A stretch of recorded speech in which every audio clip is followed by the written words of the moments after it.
Nguinou, c'est un village de 1000 âmes dans le département de Bongouanou. Ici, la culture de la tomate occupe une place importante dans les activités agricoles.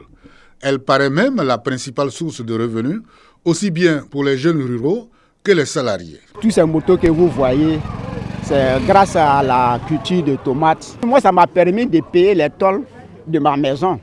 Dans cette localité, la filière tomate contribue au freinage de l'exode rural. Plusieurs jeunes désœuvrés retournent au bercail pour leur insertion dans ce tissu économique. Nous autres, on était à Abidjan, on ne savait pas. Parce que quand on a su que les jeunes revenaient à la terre, on a demandé mais qu'est-ce qui se passe. On a vu qu'il y avait de l'or rouge dans ce village, qui était la tomate. Et tout le monde s'est précipité pour retourner à la terre. Et ça a réussi pour beaucoup.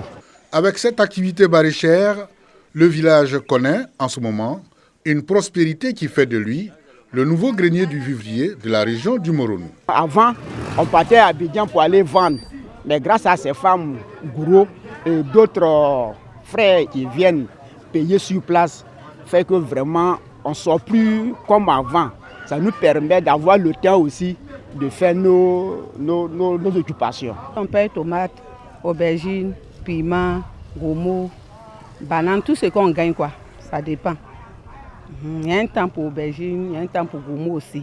À Nguinou, les jeunes ruraux n'en vivent plus aux autres. Profitant de leur autonomie financière, les acteurs de la filière tomate initient des tournois de football et des activités socio-culturelles, participant à l'animation du village en période de vacances. Nous sommes aussi un village qui est dans l'activité cacao, surtout dans les tomates, comme on dit, que je mets à cette jeunesse d'investir dans ce domaine-là. Le village a maintenant fière allure, mais la sécurité reste le souci majeur des habitants. Les locaux dédiés à la gendarmerie attendent toujours leurs éléments.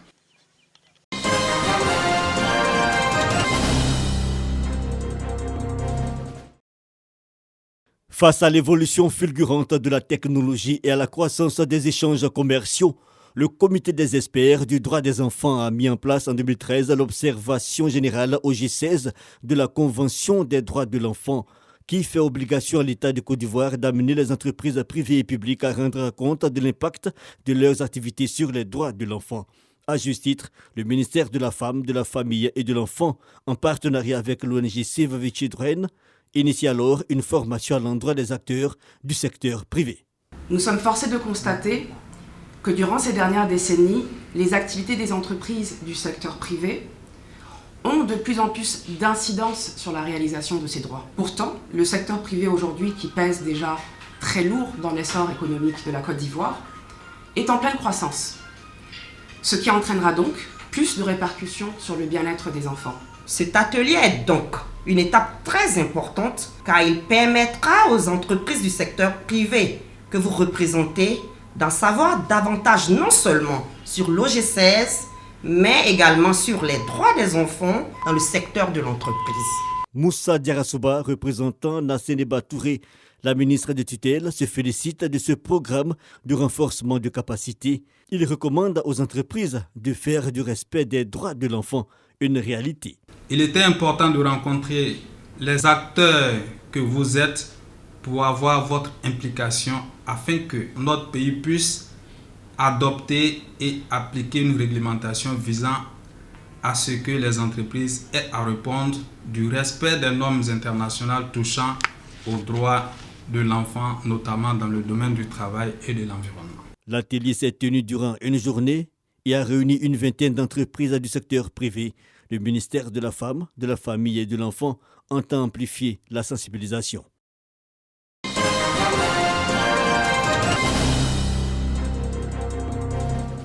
Madagascar s'est qualifié pour les quarts de finale du championnat d'Afrique des Nations de football pour la première fois de son histoire après sa large victoire face au Soudan 3-0. Des buts inscrits en première période. Randria Sassiferana ouvre la marque avant que Selon Mampionana ne fasse le break à la demi-heure de jeu. Dans la foulée, Laïlin Clivet alourdit le score. Malgré les velléités soudanaises, en seconde période, le score n'évoluera plus. 3-0, un large succès qui permet au Barea de terminer leader du groupe C avec 9 points, devant le Ghana, qu'ils ont battu lors de la première journée 2-1. Vendredi, Madagascar affrontera le Mozambique en quart de finale.